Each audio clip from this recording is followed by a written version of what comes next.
Evelyn moved quietly through the office corridors, her presence barely noticed by the bustling employees in their tailored suits and designer heels. Every morning, before the sun peeked over the skyline, she was already there, wiping down glass panels, emptying trash bins, aligning chairs in meeting rooms. No one looked her in the eye, no one asked her name. She was just the cleaning lady, a background figure to the company's daily routine. Employees often spoke freely around her, assuming she couldn't understand, didn't matter, or simply wasn't worth acknowledging.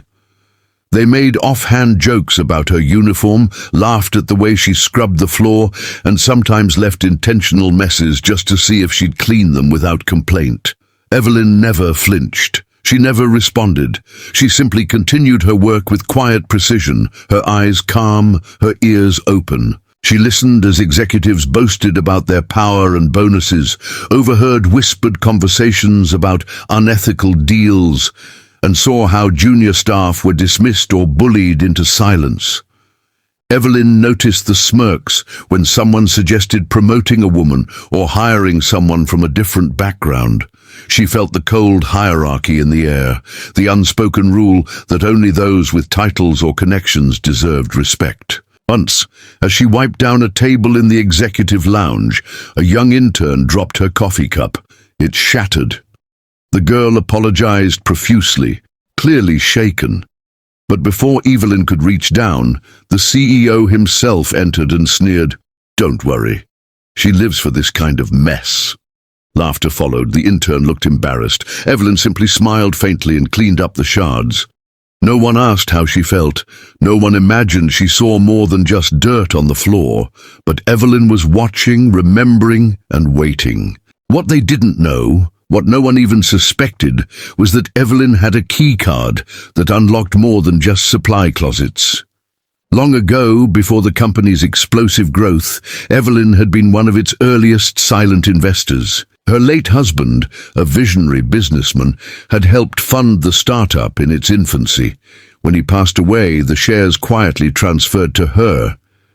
She chose to remain anonymous, not out of fear or insecurity, but because she believed in watching people for who they truly were, not how they behaved when power was in the room. Evelyn had access to every board report, every executive decision, every quarterly loss hidden under buzzwords.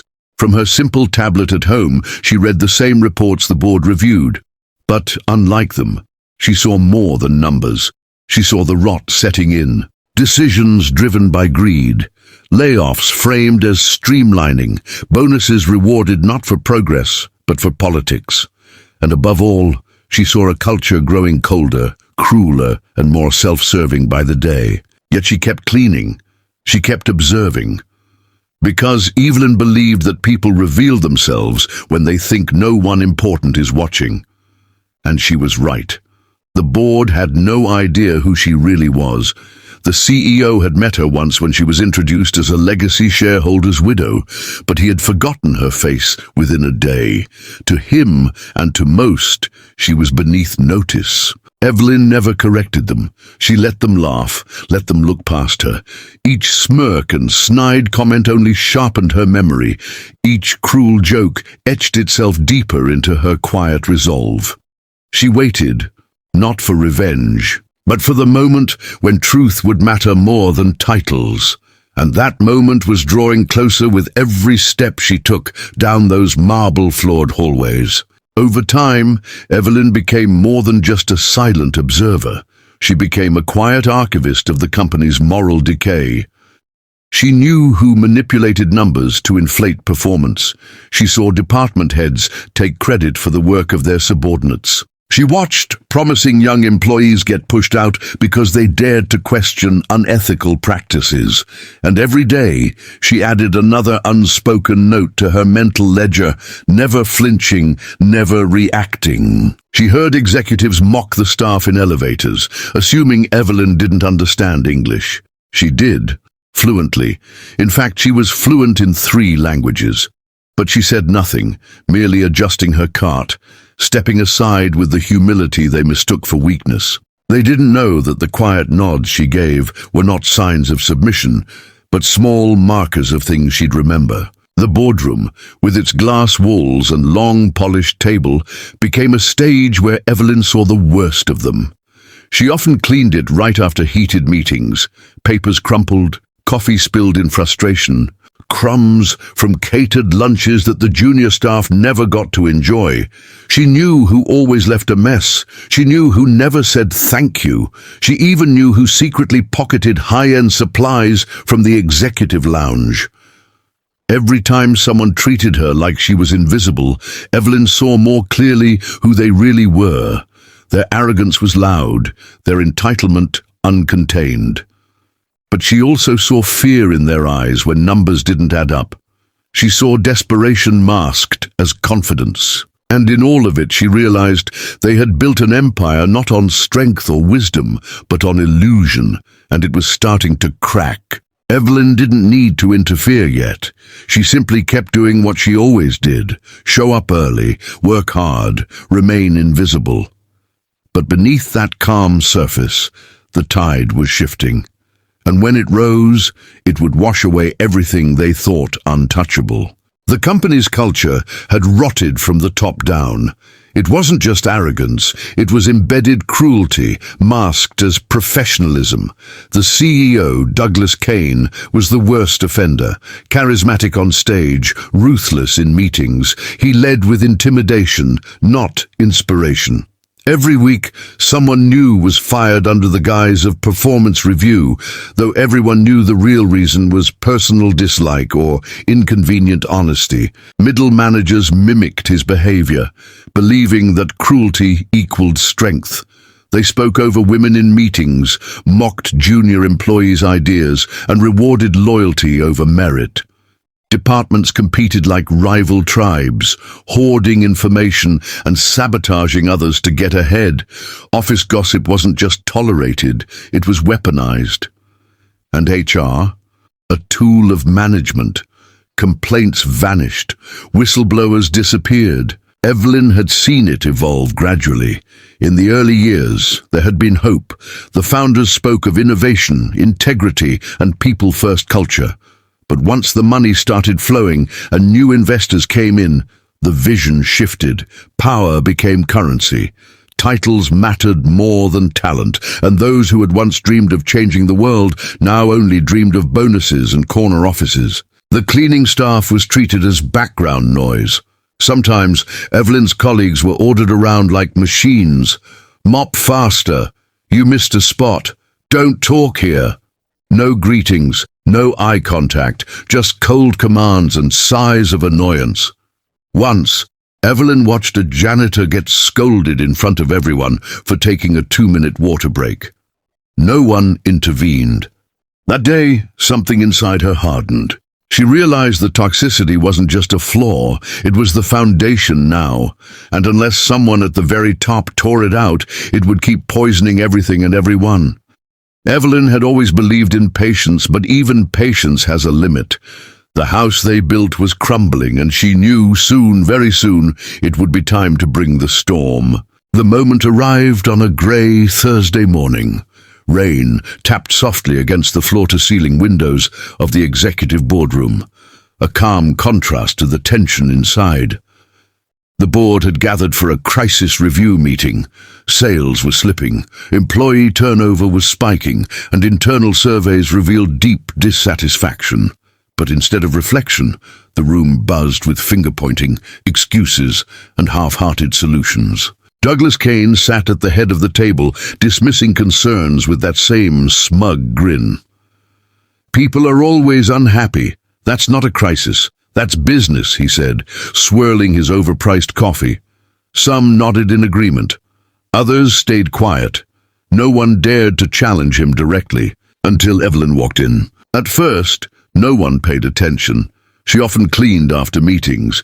One executive glanced at her, frowning. "Now's not the time," he muttered. Evelyn didn't stop. She walked to the end of the room and placed a folder on the table. "What's this?" Douglas asked, annoyed. She looked him directly in the eyes, calm, steady. "This is my company," she said quietly. The room fell silent. A few chuckled, thinking it was a joke, but Evelyn remained firm. She opened the folder, revealing documents, ownership certificates, share transfers, legal papers bearing her name. She wasn't the help. She was the majority shareholder, the final decision maker, the woman with more power than anyone in the room. "I've watched long enough," she continued. "I've seen this company become a machine that chews through people and spits out profit.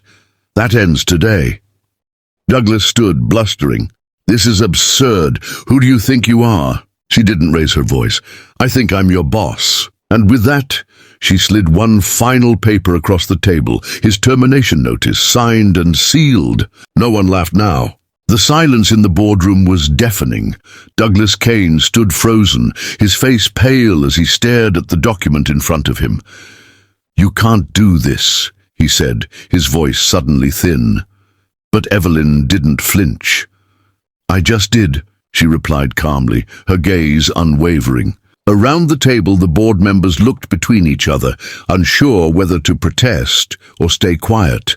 Some were visibly shaken, others suddenly seemed very small without their usual smugness to shield them.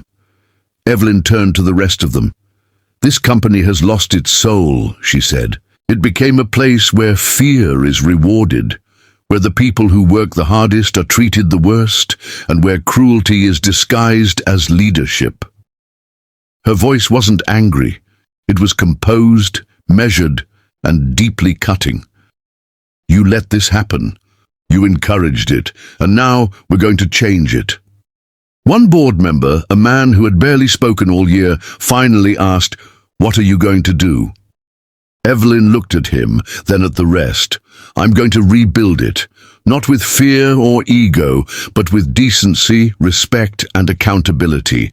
Starting today, we treat every person in this company with dignity, from the front desk to this room." She paused. "And if you can't lead with integrity, you don't belong here." Douglas, still reeling, made one last desperate attempt. "You don't know what you're doing." Evelyn walked to the door, then turned back. "I've known exactly what I was doing. I was watching." And with that, security, called moments earlier by her quiet signal, stepped into the room. Douglas was escorted out, not with the grandeur he was used to, but with the same disregard he had shown so many others. The people he once ruled with fear now watched him go in stunned silence. Justice had arrived, and it wore a janitor's uniform. After Douglas was gone, the atmosphere in the boardroom shifted like a gust of fresh air blowing through stale walls. The remaining board members sat in stunned silence, unsure of how to proceed. For years, they had operated under the shadow of Kane's dominance, some complicit, others simply afraid. But now, with Evelyn standing at the head of the table, everything felt different. She didn't gloat, she didn't scold. Instead, she looked each person in the eye and said, "You have a choice. We can keep pretending this company is healthy, or we can fix what we broke. But we can't do both." Her words landed like stones in water, sending ripples through long-held assumptions. A senior board member, the same man who once laughed when a junior employee was publicly berated, shifted uncomfortably. "What do you want from us?" he asked. Evelyn answered simply, "Accountability, humility, action." She then laid out a plan, one she had worked on for months in silence, a restructuring of leadership based not on seniority, but on merit and integrity.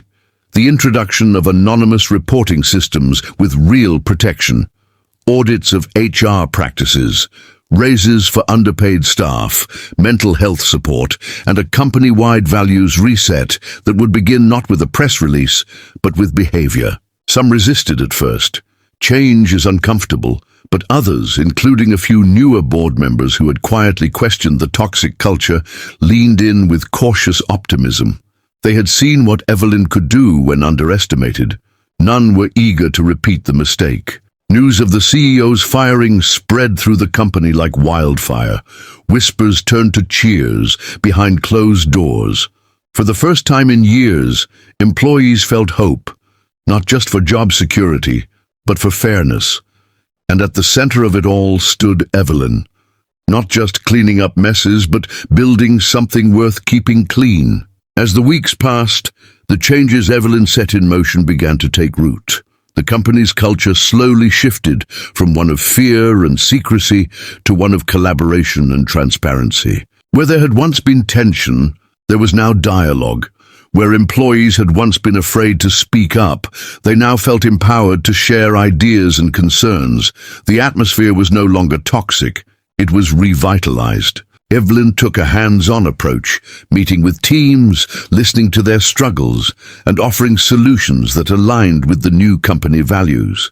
She encouraged open forums, where even the lowest-ranking staff members could voice their thoughts directly to leadership without fear of retribution. For the first time, everyone felt seen, heard, and valued. The boardroom, once a place of ruthless power plays, became a space for strategic collaboration. The new leadership team, chosen for their values as much as their skills, worked in harmony to guide the company through its transformation. Evelyn's vision was becoming a reality, but she knew this wasn't about a quick fix. It was about sustainable change.